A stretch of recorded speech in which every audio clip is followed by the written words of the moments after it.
দেশ তুলে দিচ্ছেন আজকের প্রোগ্রামের সম্মানিত মেহমান শেখ জামাল উদ্দিন। আজকের প্রোগ্রামের পক্ষ থেকে সম্মানিত মেহমান বৃন্দদেরকে আন্তরিক মোবারক জানাই।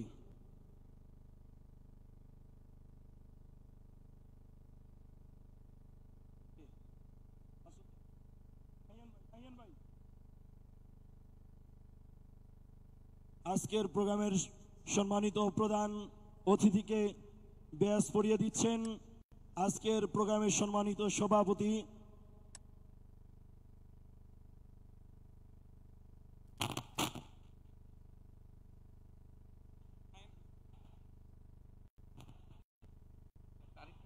সংগ্রামী পটুয়াখালীবাসী, আজকের এই ঐতিহাসিক তাফসিরুল কোরআন মাহফিলে এ পর্যায়ে তাফসির পেশ করবেন আন্তর্জাতিক খ্যাতি সম্পন্ন মুফাসসিরে কোরআন, Islamic scholar doctor Mizanur Rahman Azhari.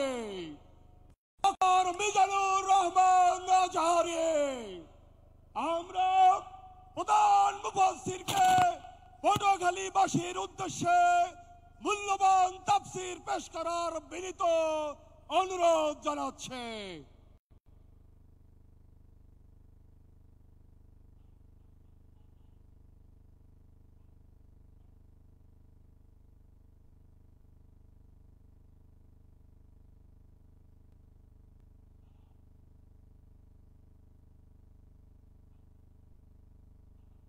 السلام عليكم ورحمة الله وبركاته.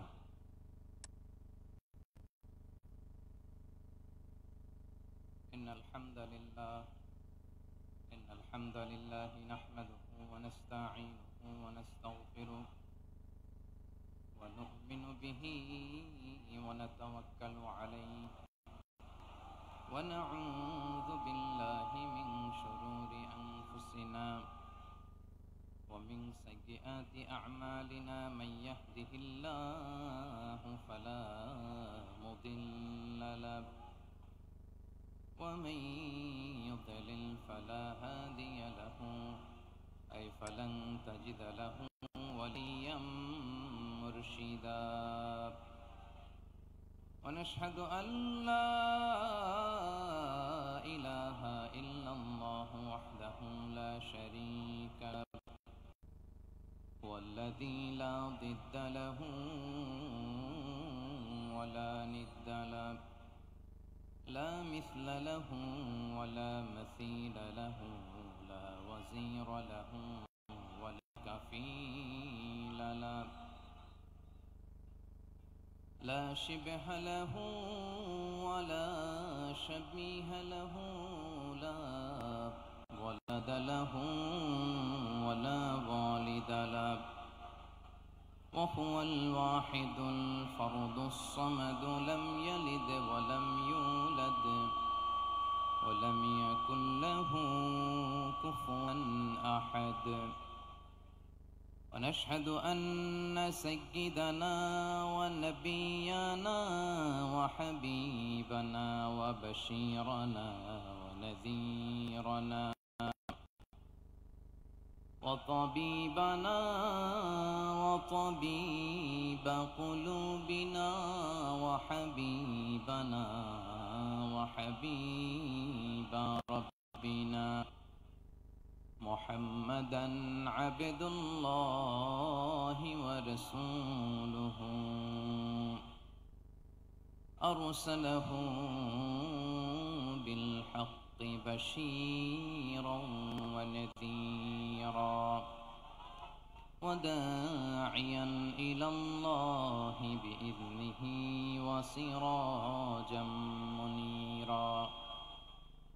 أما بعد فقد قال الله تعالى في كلامه المجيد وفي فرقانه الحميد: أعوذ بالله من الشيطان الرجيم. بسم بسم الله الرحمن الرحيم وإن يمسسك الله بضر فلا كاشف له إلا هو وإن يردك بخير فلا راد لفضله يصيب به من يشاء من عباده وهو الغفور الرحيم إن الله وملائكته يصلون على النبي يا أيها الذين آمنوا صلوا عليه وسلموا تسليما اللهم صل على محمد وعلى آل محمد كما صليت على إبراهيم وعلى آل إبراهيم إنك حميد مجيد اللهم بارك على محمد وعلى آل محمد كما باركت على إبراهيم وعلى آل إبراهيم إنك حميد مجيد সকল প্রশংসার মালিককে সকল তার উৎসকে কেউ যেটা পারে না পারে কে কেউ যেটা দেখে না দেখে কে কেউ যেটা দেয় না দেয় কে সে আল্লাহ রাব্বুল ইজ্জা ওয়াল জালালের দরবারে আমরা শুকরগুজার হচ্ছি আমরা সবাই পড়ছি কালিমাতুশ শুকর আলহামদুলিল্লাহ গলা ছেড়ে দিয়ে প্রিয় পটুয়াখালীবাসী আওয়াজ করে সবাই পড়ুন রব্বানা লাকাল হামদ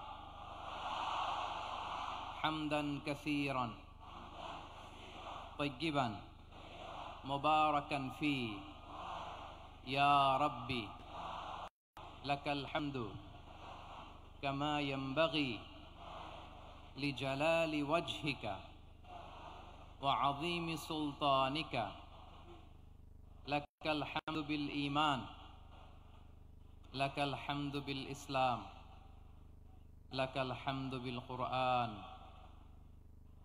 আমরা আল্লাহ রাব্বুল ইজ্জা ওয়াল জালালের দরবারে শুকরিয়া আদায়ের পাশাপাশি আজকের এই প্রোগ্রামের অর্গানাইজিং কমিটি পটুয়াখালী ওয়েলফেয়ার ফাউন্ডেশনকে অন্তরের অন্তঃস্থল থেকে ধন্যবাদ জানাতে চাই অভিনন্দন জানাতে চাই এবং শুভেচ্ছা জানাতে চাই যে পটুয়াখালী জেলা শহরে আজকে প্রায় দীর্ঘ 1 মাস পরিশ্রম শেষে এরকম চমৎকার নান্দনিক দৃষ্টিনন্দন চমৎকার একটি পরিবেশ ওনারা তৈরি করেছেন কোরআনের একটি বাগান ওনারা সাজিয়েছেন আমরা শুরুতেই পটুয়াখালী ওয়েলফেয়ার ফাউন্ডেশনকে অন্তরের অন্তঃস্থল থেকে ধন্যবাদ জানাতে চাই শুকরিয়া জানাতে চাই ধন্যবাদ জানাতে চাই আজকের প্রোগ্রামের সম্মানিত সভাপতি অ্যাডভোকেট মোহাম্মদ নাজমুল আহসান ভাইকে আজকের প্রোগ্রামে প্রধান বক্তা হিসেবে উপস্থিত আছেন আপনাদের অত্র এলাকার গণমানুষের নেতা মাটি মানুষের নেতা ডক্টর মোহাম্মদ শফিকুল ইসলাম মাসুদ সাবেক জাতীয় ছাত্রনেতা ও চেয়ারম্যান বাউফল উন্নয়ন ফোরাম ও পটুয়াখালী ফোরাম প্রধান অতিথি হিসেবে আজকের প্রোগ্রামে আসন অলঙ্কৃত করেছেন এয়ার ভাইস মার্শাল অবসরপ্রাপ্ত আলহাজ আলতাফ হোসেন চৌধুরী সাবেক স্বরাষ্ট্র বাণিজ্য মন্ত্রী গণপ্রজাতন্ত্র সরকার বিশেষ অতিথি হিসেবে অত্র এলাকার অনেক গণ্যমান্য ব্যক্তিবর্গ আমাদের আজকের এই প্রোগ্রামে উপস্থিত হয়েছেন এই প্রোগ্রামে উপস্থিত আছেন পটুয়াখালী জেলার বিশিষ্ট ব্যবসায়ী বৃন্দ চাকরিজীবী বৃন্দ ছাত্র ভাইয়েরা পর্দার আড়ালে আমার মায়েরা বোনেরা প্রশাসনের দায়িত্বশীল ব্যক্তিবর্গ আইন শৃঙ্খলা বাহিনী ভলান্টিয়ার্স এবং যে যেভাবে আজকের প্রোগ্রামের সাথে জড়িত ছিলেন বিশেষ করে আমার সাংবাদিক বন্ধুরা মিডিয়া কর্মী ভাইয়েরা ইউটিউবার্স আমি সবাইকে অন্তরের অন্তঃস্থল থেকে অভিনন্দন, শুভেচ্ছা এবং মোবারকবাদ জানিয়ে শুরু করছি। প্রিয় পটুয়াখালীবাসী, আপনারা কেমন আছেন সবাই? আমি তো দেখলাম যে গতকালই এসে আপনারা বসেছিলেন, কষ্ট হয় নাই? সারাদিন খাওয়া দাওয়া করতে পেরেছিলেন তো? নামাজগুলো সময় মতো পড়তে পেরেছেন? মাশাআল্লাহ, মাশাআল্লাহ। আল্লাহ তাআলা কবুল করুক, আমরা পড়ি আমিন। আপনারা শুনেছেন যে প্রতিটি বিভাগে আমরা একটি করে প্রোগ্রাম দিচ্ছি, একবার করে সফর করছি। তারই ধারাবাহিকতায় বরিশাল বিভাগের এই প্রোগ্রাম আমাদের মাসুদ ভাইয়ের কারণে বাধ্য হয়ে আমাকে পটুয়াখালীতে দিতে হয়েছে। মাসুদ ভাই এমন ভাবে ধরেছেন, রিকোয়েস্ট করেছেন, সেটাকে ডিনাই করার, রিজেক্ট করে দেওয়ার সুযোগ আর হয়নি। আলহামদুলিল্লাহ। খুব চমৎকার একটি শহর, অসাধারণ একটি গড়ি। আমি উপর থেকে দেখছিলাম, খুব গোছানো, খুবই গোছানো সুন্দর একটি শহর, আলহামদুলিল্লাহ। আর পাশেই আছে আপনাদের বিশাল সমুদ্র সৈকত, যেখান থেকে সূর্যোদয় সূর্যাস্ত একসাথে দেখা যায়, ঠিক কিনা বলেন? বরিশাল বিভাগের প্রতি আগে থেকেই আমার আলাদা একটা টান, দুটো কারণে।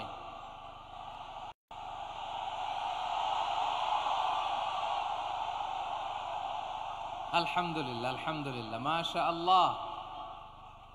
এই গণজোয়ারকে আল্লাহ তাআলা ইসলামের পক্ষে কবুল করে নিক। এই প্রাণ ঢালা উচ্ছ্বাস, ভালোবাসা, এটা কোরআনের জন্য, ইসলামের জন্য, ঠিক কিনা বলেন? কোন অপশক্তি এই গণজোয়ারকে ঠেকাতে পারবে না, কারণ যে ভালোবাসা আল্লাহর জন্য হয় সেটাকে ঠেকানো যায় না, ঠিক কিনা বলেন? আমার প্রাণ প্রিয় পটুয়াখালীবাসী ভাইরা, বিশেষ দুটি কারণে বরিশাল বিভাগের প্রতি আমার আলাদা একটা ভালো লাগা।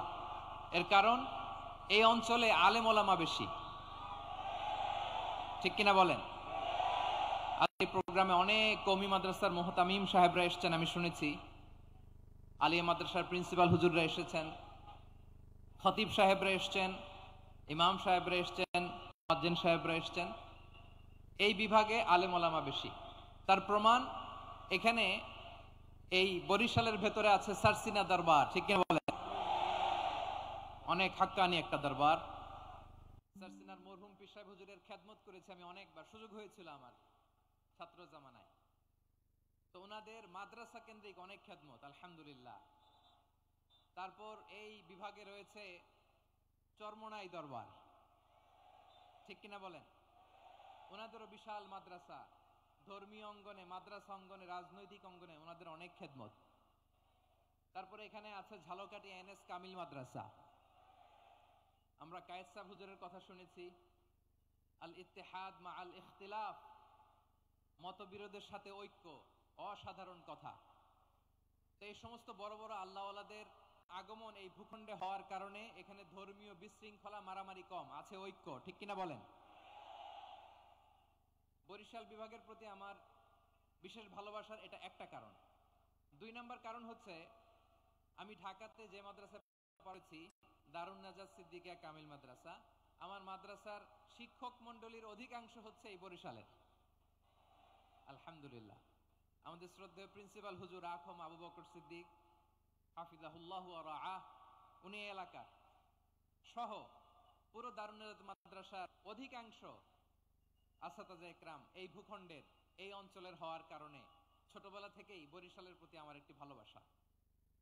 তো আমি অন্তরের অন্তঃস্থল থেকে আবারও শুভেচ্ছা জানাতে চাই।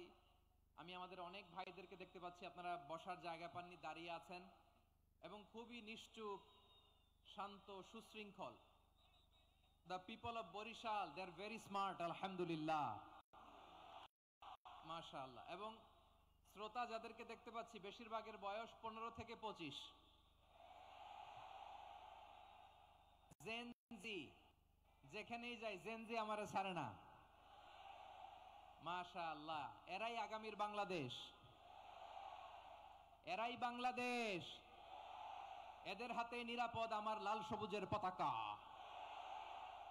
এদের হাতে নিরাপদ 56,000 বর্গ মাইলের প্রতিটি ইঞ্চি মাটি। এজন্য তোমাদেরকে সাবধান থাকতে হবে, সজাগ থাকতে হবে, দেশের জন্য, এদেশের সার্বভৌমত্বের জন্য, ঠিক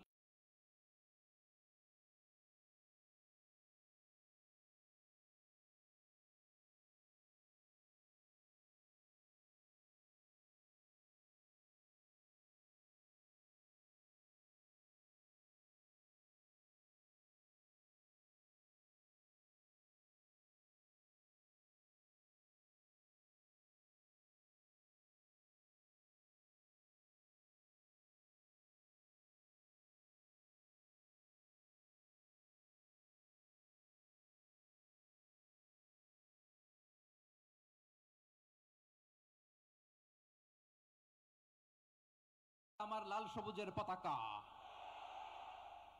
এদেশের সার্বভৌমত্বের জন্য, ঠিক কিনা বলেন? আমার প্রিয়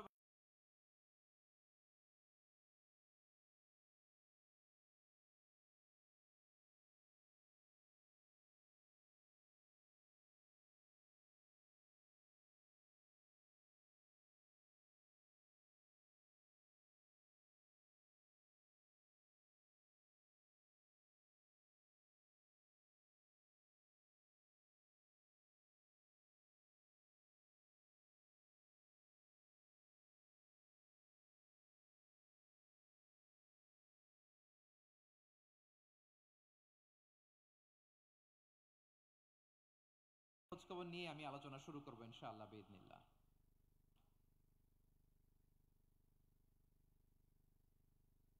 প্রিয় ভাইয়েরা, আমি দেখতে চাচ্ছি আপনাদের এই বরিশাল বিভাগের ভোলা জেলা আছে না একটা, দ্বীপ জেলা, ওখান থেকে কেউ আসতে পারছেন নাকি? হ্যাঁ, আল্লাহু আকবার, আসছে তো, ওই যে হাত দেখা যাচ্ছে। সর্বনাশ, মাশাআল্লাহ, ঠিক আছে, আল্লাহ আমার ভাইদেরকে তুমি কবুল করো। বরগুনা জেলা থেকে কেউ এসেছেন আজকের প্রোগ্রামে? ইয়া সালাম, মাশাআল্লাহ মাশাআল্লাহ, ওয়েলকাম ওয়েলকাম, ঠিক আছে। পিরোজপুর জেলার কেউ এসেছেন? পিরোজপুর জেলা থেকে মাশাআল্লাহ অনেক ভাইরা এসেছেন। ঝালকাঠি, মাশাআল্লাহ, ঝালকাঠির অনেক আসছে। তারপর বরিশাল জেলা থেকে কারা কারা এসেছেন? বরিশাল, মাশাআল্লাহ তাবারাকাল্লাহ। এবার পটুয়াখালী জেলার কারা কারা দেখি? মাশাআল্লাহ মাশাআল্লাহ মাশাআল্লাহ, আল্লাহ তুমি কবুল করো, আল্লাহ তুমি কবুল করো। লিল্লাহে তাকবীর, লিল্লাহে তাকবীর, লিল্লাহে তাকবীর। হাত নামান। প্রিয় ভাইরা, আসুন আমরা কাল বিলম্ব না করে আজকের পটুয়াখালী জেলা শহরের, মাশাআল্লাহ, ওই যে লক্ষ্মীপুর থেকে আমাদের ভাই এসে প্লেকার্ড নিয়ে দাঁড়াইছে, ঠিক আছে, প্লেকার্ড দেখেছি, ফি আমানিল্লাহ। আচ্ছা, এই বরিশাল বিভাগের বাইরে থেকে কারা কারা আসছেন দেখি, কেউ আছেন কিনা? মাশাআল্লাহ, অনেক অনেক অনেক, মাশাআল্লাহ, আল্লাহ কবুল করুক, আল্লাহ কবুল করুক, ফি আমানিল্লাহ। চাঁদপুর, ঠিক আছে ঠিক আছে, হ্যাঁ, ইলিশের বাড়ি চাঁদপুর, ঠিক আছে, মাশাআল্লাহ। বসুন বসুন। সম্মানিত ভাইরা, আসুন আমরা মূল আলোচনার দিকে চলে যাই। আজকে আমরা যে টপিকটা নিয়ে আলোচনা করব সেটা হচ্ছে, আমরা যে জীবনে বিপদে পড়ি, আমরা বিপদে পড়লে আমাদেরকে উদ্ধার করে কে? আল্লাহ ছাড়া আমাদের বাঁচানোর কেউ আছে? উদ্ধার করার কেউ আছে? রক্ষা করার কেউ আছে? এজন্য বিপদে পড়লে আমরা চাইবো কার কাছে? আমাদের যাই দরকার হোক আমরা ফরিয়াদ করব কার কাছে? নাকি মাজারে যেয়ে চাবেন? মাজারে যেয়ে চাবেন? অনেকে তো মাজারে যেয়ে কপাল ঘষে, আছে না নাই? মাজারে যেয়ে সন্তান চায়, আছে? এই এলাকায় নাই, এলাকার লোকদের আকীদা খালেস আমি জানি।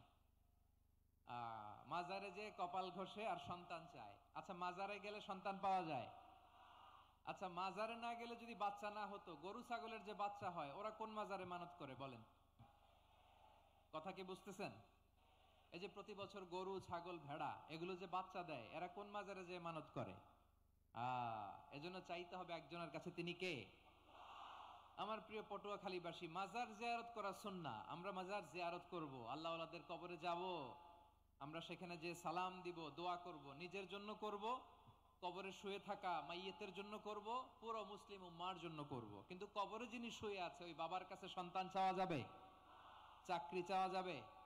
সফলতা চাওয়া যাবে? সফলতা দেয় কে? সবাই বলেন নাই, আওয়াজ করে বলেন, সফলতা দেওয়ার মালিক কে? এক কথাই রব্বুল আলামিন বলেন, ওয়া ইয়ামসাসকাল্লাহু বিদুররিন ফালা কাশিফা লাহু ইল্লা হু ওয়া ইয়ুরিদকা বিখাইরিন ফালা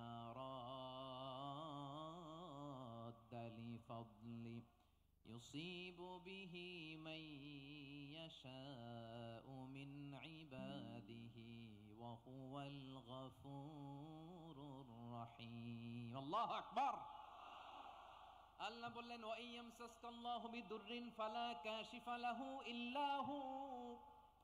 আল্লাহ যদি তোমাকে কোনো বিপদ স্পর্শ করায়, আল্লাহ যদি তোমারে কোনো বিপদে ফেলে দেয়, ওই বিপদ থেকে উদ্ধার করার তিনি ছাড়া আর কেউ নাই। জোরে বলেন ঠিক কিনা? তিনি যদি কোনো বিপদে ফেলেন, তিনি ছাড়া বিপদ থেকে উদ্ধার করার কেউ নাই।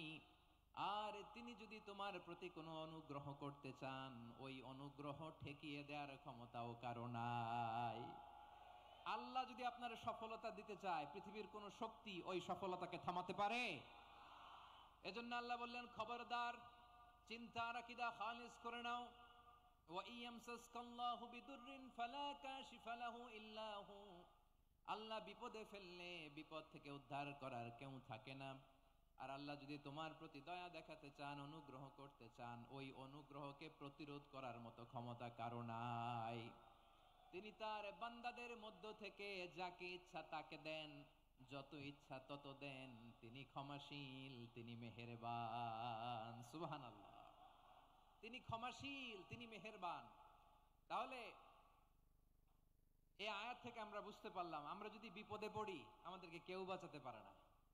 আমার বাবা আমারে বাঁচাতে পারে? হ্যাঁ? আমার মা আমাকে বাঁচাতে পারে? আমার বন্ধু আমারে বাঁচাতে পারে? আমার দলের কর্মী আমাকে বাঁচাতে পারে? আমার পীর সাহেব আমারে বাঁচাতে পারে? আমার পটুয়াখালীর ভাইয়েরা খেয়াল রাখবেন, বাঁচাতে পারে এক মহান সত্তা, উদ্ধার করতে পারে এক মহান সত্তা। চিৎকার করে বলুন, তিনি কে? আবার আল্লাহ বললেন, আম্মাই ইউজিবুল মুযতাররা ইযা দাআহু ওয়া ইয়াকশিফুস সুআ ওয়া ইয়াজআলুকুম খুলাফাআল আরদ আইলাহুম মা'আল্লাহ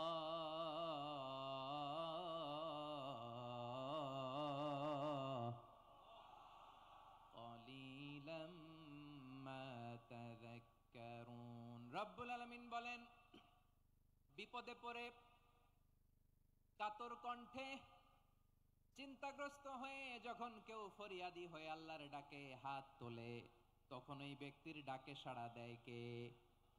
সবাই বলুন। কাতর কণ্ঠে বিপন্ন অবস্থায় আপনি যখন কেঁদে কেঁদে হাত তুলে আপনার দুঃখের কথা জানান, আপনি যখন ডাকেন তারে, তখন আপনার ডাকে সাড়া দেয় কে? আল্লাহ বলে, আমি সাড়া দেই। তোমাদের বিপদকে মুক্ত করে দেয় কে? ওই আল্লাহর সাথে কোন উপাস্য আছে নাকি? কিন্তু খুব অল্প সংখ্যক লোকই তোমরা উপদেশ গ্রহণ করো। কথাটা কার? তাহলে বিপন্ন মানবতা যখন কাঁদে, মানুষ যখন বিপদে পড়ে নিরুপায় হয়ে ফরিয়াদ করে, তার ডাক শোনার কেউ নাই একজন ছাড়া। চিল্লায় বলেন তো, তিনি কে? এজন্য আমরা ফরিয়াদের হাত কার দিকে তুলবো? প্রিয় পটুয়াখালী, বলেন, ফরিয়াদের দুটো হাত আমরা কার দিকে তুলবো? এবং খেয়াল রাখতে হবে, মাথার সাথে সেট করে নিতে হবে, আল্লাহ ছাড়া আমাকে উদ্ধার করার কেউ নাই। এই পৃথিবীতে কেউ আপন না। প্রিয় ভাইরা, বিপদে পড়লে বোঝা যায় কেউ আপন না। আপন শুধু একজন মহান সত্তা, তিনি কে? এটা কি আপনারা খেয়াল রাখতে পারবেন? হ্যাঁ? বিপদে আপদে কেউ আমাদের বাঁচাতে পারে না, তরাতে পারে না, মুক্তি দিতে পারে না, উদ্ধার করতে পারে না, একমাত্র আমার প্রভু ছাড়া, আল্লাহ ছাড়া। চিল্লায় বলেন ঠিক কিনা? এবং প্রিয় পটুয়াখালীর ভাইয়েরা, মাথার সাথে এটা সেট করে নিতে হবে যে আমাদের পুরো জীবনটাই পরীক্ষা। পুরো জীবনটাই কি? The life is a test. পুরো জীবনটাই পরীক্ষা। এই জীবনে বিপদ আসবে, আপদ আসবে, পরীক্ষা আসবে। সবার জীবনে এটা থাকে। এক একজনের পরীক্ষা এক এক রকম। আমার পরীক্ষা একরকম, মাসুদ ভাইয়ের পরীক্ষা একরকম, চৌধুরী সাহেবের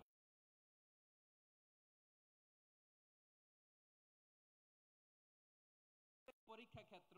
সবাই পরীক্ষা দিচ্ছি, কিন্তু কারো পরীক্ষা